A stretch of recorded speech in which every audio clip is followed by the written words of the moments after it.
Táíwò Olúwa fẹ́ràn mi o. Èjì rẹ ló sọjọ́ bí lónìí ńlá wa kí iléeṣẹ́ Oríkì dùn. Ọbańlá Akéwì, let's go. Tí máa bèjì rẹ o inú mi á dùn. Táíwò Olúwa fẹ́ràn mi, happy birthday, kò sọ̀kọ̀dún láyé, happy birthday. Èjìrí òkè wíníwíní lójú orogún èjì gbọ̀rọ̀ lójú ìyá ẹ̀. Bùnmi kí n bá ọ̀rẹ́ lé kí bí kí n padà lẹ́yìn rẹ̀. Tí máa bèjì rẹ o inú mi á dùn. Táíwò Olúwa fẹ́ràn mi, happy birthday, kò sọ̀kọ̀dún láyé, happy birthday. Èjì ni mo gbé n ò gbọ́kàn ṣoṣo mọ́. Tòkè ní tòkèjì ó dilé èjì rẹ tó ń sọjọ́ bí lónìí o. Àtayélolú òkú oríire. Ọbańlá Akéwì sóò tún dé. Òní ọjọ́ 11 oṣù kẹta March 11 ọdún 2025. Mo wọ stúdíò ńléeṣẹ́ Oríkì dùn, mo fẹ́ sẹ́líbrèètì ẹnìkan pàtàkì torí rẹ̀ ká dùn. Táíwò Olúwa fẹ́ràn mi, ọmọ wọn nípẹ̀tù Ìjẹ̀ṣà ní ìpínlẹ̀ Ọ̀ṣun tiwantiwa. Ó yá máa dá gọ̀jọ̀gọ̀jọ̀ arìngbẹ̀rẹ̀ bí ẹni ẹ̀gbẹ́ ń dùn ẹ̀gbẹ́ òdùn o, ẹlẹ́gàn ni ó fẹ́ kí. Ọmọ Táyélolú ọ̀kan ní bábí èjì ló wọlé tọ̀ mí gẹ́rẹ́gẹ́.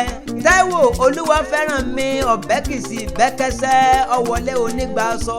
Ó tún sọ wọ́n di aláṣọ tó pọ̀ ọlọ́rọ̀ tó pọ̀ rẹpẹtẹ. Táíwò èjì rẹ̀ àfijú àdàbà tí ń jẹ láàrin àṣà, àfijú ọmọ tí ń kórè bá bàbá ti yeye pẹ̀lú gbogbo ara àtọ̀rẹ́ ará àdúgbò. Pẹ́pẹ́pẹ́ ń lowú ṣe nílé arọ́, àtẹ̀pẹ́ ń lẹ́sẹ̀ ń tẹ̀nà kórí jẹ́ kó pẹ́ láyé o. Ìwọ ò ní mòsì, òsì ò ní mọ̀ ọ́, ò ní róńgbé sọnù bí ó ṣe bí ọmọ. Èjì rẹ máa dá gọ̀jọ̀gọ̀jọ̀, má ṣe gbọ́ tẹlẹ́gàn mọ́ rárá, ibi omi ń lọ ni kó kọjú mọ́, Olódùmarè ló ṣẹ̀dá rẹ. Èjì rẹ ìwọ làwọn ọ̀tá ń pètè pèrò kí wọ́n dọwọ́ ẹ̀ bolẹ̀ lọ́jọ́ sí, tó jẹ́ pé pèlè ló tún pèlè sí. Ìwọ náà kọ́ ṣe bí ṣẹ̀dá rẹ ni. Dúpẹ́ lọ́wọ́ orí o, dúpẹ́ lọ́wọ́ Olódùmarè, dúpẹ́ lọ́wọ́ ọba adániwáyé. Ẹ̀rọ pẹ̀ṣẹ̀ rírọ̀ ni ó máa rọ̀ ọ́ lọ́rùn nígbà gbogbo. Ikú ti rí ọ kété, Táíwò àrùn ti rí ọ kété, ọ̀rọ̀ ló kù lọ́rọ̀ tiẹ̀. Máa jẹun lọ, ọ̀yá dẹ́ngọdẹ bó you can do sàkàrà fẹ́ràn mi. Báwọn ọ̀tá bá gbé mú dẹ́ngọdẹ ṣubú yàkàtà fọ́ọ̀lù. Tòde náyọ̀dé ọ̀yá máa gbẹ́sẹ̀ lọ́pọ̀ kan kó wá jó. Ọ̀sọ̀dún èyí tán kórí jẹ́ kó ṣe mí sí i. Ọmọ wọn nípẹ̀tù Ìjẹ̀ṣà òṣèré, ọmọ onílẹ̀ obì, ọmọ ẹlẹ́ni àtẹ́ẹ̀ká, ọmọ ẹlẹ́ni ẹwẹlẹ́. Wọ́n ní bàbá yín ò dídí ìsáná ilé ìlẹ́rọ wá tí múná roko. Ọmọ olóbi wọ́wọ́ ń tiri wọ́, ọmọ olóbi wọ̀wọ́ ń tiri wọ̀.